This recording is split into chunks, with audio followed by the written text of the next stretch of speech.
I have to say I was quite shocked that I'd even been kind of considered at the start. Like I was kind of saying it was a bit of a bolt out of the blue. The email kind of came through and I was like, oh.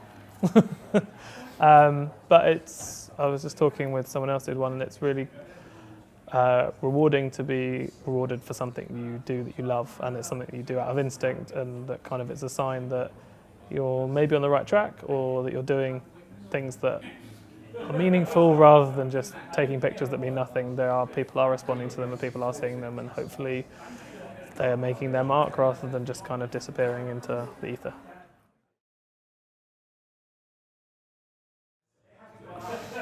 That's the big one.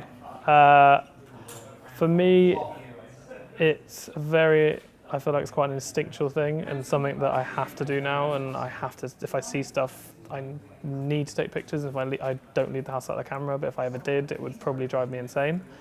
And every day I kind of feel like I can't not do it.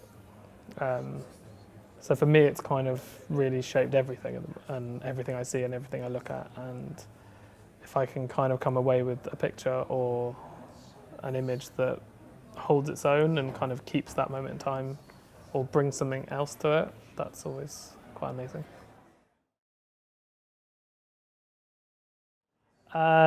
Generally, all my inspirations tend to be dead. It's lots of the old. I learned photography through the internet, so a lot of them I kind of stumbled across on, found their images and then found out their names years later. So Kadelka, Irving Penn, Saul Leiter,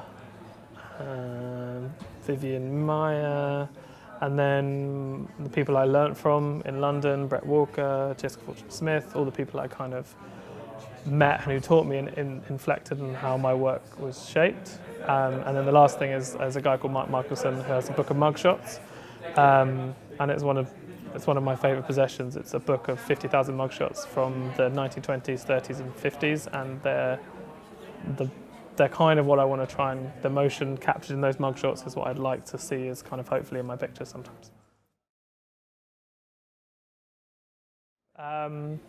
I've always been frustrated with how famous people, actors, actresses, artists, are photographed nowadays, and before, when Penn and Avender were doing it, the picture would be so important and the fact that they were famous would fade away and it would be a portrait of a person, and that has changed largely, and now people take pictures of celebrities just because they're a celebrity and the picture is less of a thing.